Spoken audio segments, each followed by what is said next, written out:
Hey everybody, welcome to the first day of War and Peace, class on your own. Today we're talking about realism. Now, if you've taken a class with me before, like international relations or something like that, we've talked about realism quite a bit. If you haven't, do not worry. I'm going to give you enough about realism to do what you need to do with it. For this class, it's not that we want to dwell on realism per se, but we want to ask the question about why does war happen? And so what we do is we have these underlying theories. Realism is going to be one of those theories. On Monday, we're going to talk about another one called liberalism. Other theories are going to pop up. So let's talk about theories really quick. What theories are? Theories are ways to simplify reality. They're not reality. Does that make sense? Essentially, if you are a quote unquote realist, that doesn't mean that you sit around saying only power, only power. You just say that sort of, I guess, academically. Like that's a simplification of reality that helps you describe or explain most of what's going on, but it's not going to explain everything. This isn't like chemistry where if I mix this with this, I will always get this. That's not how, I guess you could say, social science works. So if you look at these two pictures here, which is the better model of an airplane? Hit pause. Think about it for a second. Which is the best model of an airplane? Okay, so the answer is it depends on what you're trying to explain. So for example, if I'm trying to explain flight, this might not be a great one, and this one over here might be a really good one to sort of talk about, how lift works and all that kind of stuff. If I'm trying to talk about how a plane looks or how humans interact with airplanes, this might be a better one because it shows the cockpit, shows things like that. This one over here, I've never seen an airplane like that, even though I know that's an airplane, a quote-unquote airplane. Neither of these models is reality, I guess you could say. Neither one is technically an airplane, but they both model airplanes in very different ways. And that's the whole idea here, is what we're trying to do is we're trying to say, look, the world's super complex. Why did World War II happen? There are books and books and books, tons of stuff written about this. Why did the Vietnam War happen? Tons of reasons why. Why did the Civil War happen? Tons of reasons why. And they're all unique from each other. And that's great. And as a historian, you want to sort of parse out the uniqueness of that and try to understand that very particular specific thing. What we're trying to do in here is we're trying to get a broader view of this so we can find patterns in things, so we can understand better why war happens, so we can understand better how to prevent war. That's the idea here. So we're looking for patterns, and theories help us find patterns.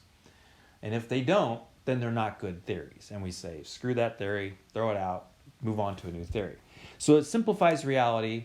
The question then becomes for every theory, have we simplified reality so much that we no longer have explanatory value at all? So the way we're going to approach this, and I think we're going to do this with liberalism as well, is we're going to start by talking about the core assumptions. Like we make some core assumptions about the world. These aren't things we can prove. These are just things we say, I'm going to assume this is true. It's a pretty good guess that it might be true.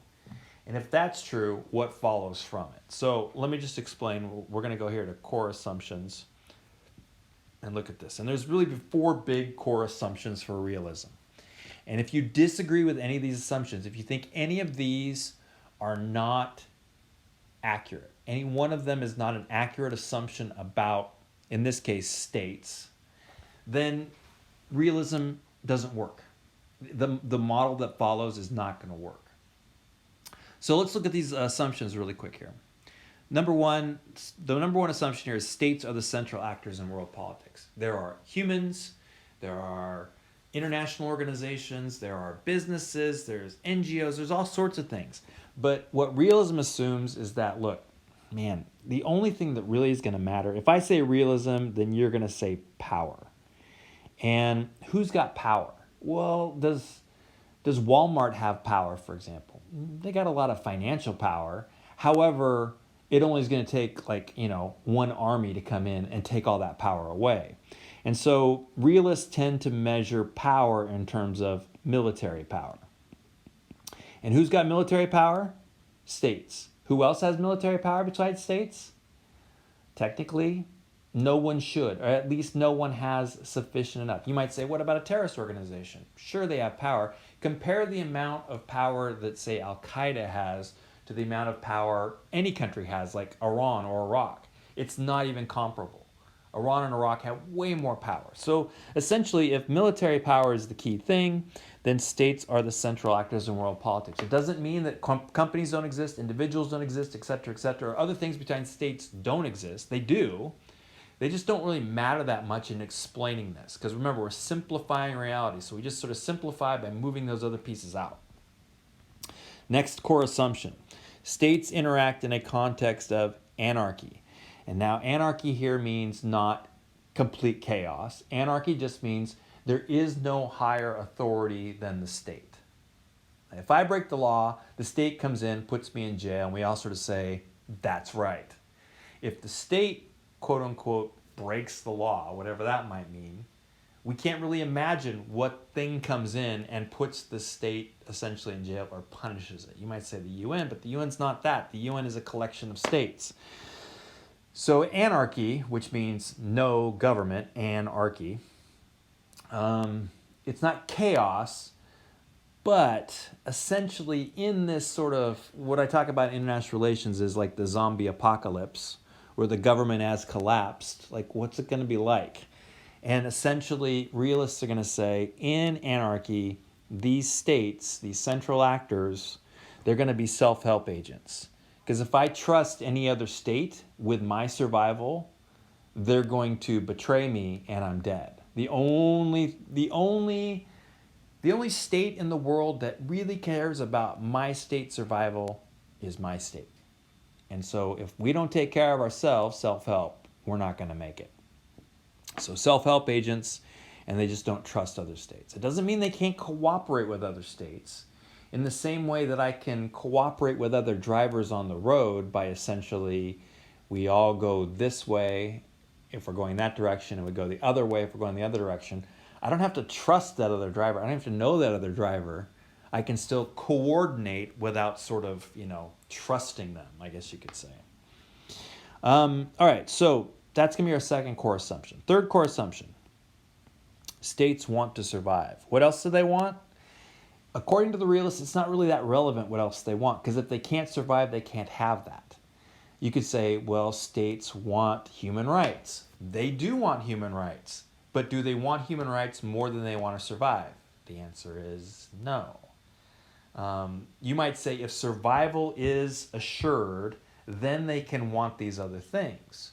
But the realist is going to say, in this world, survival is never assured.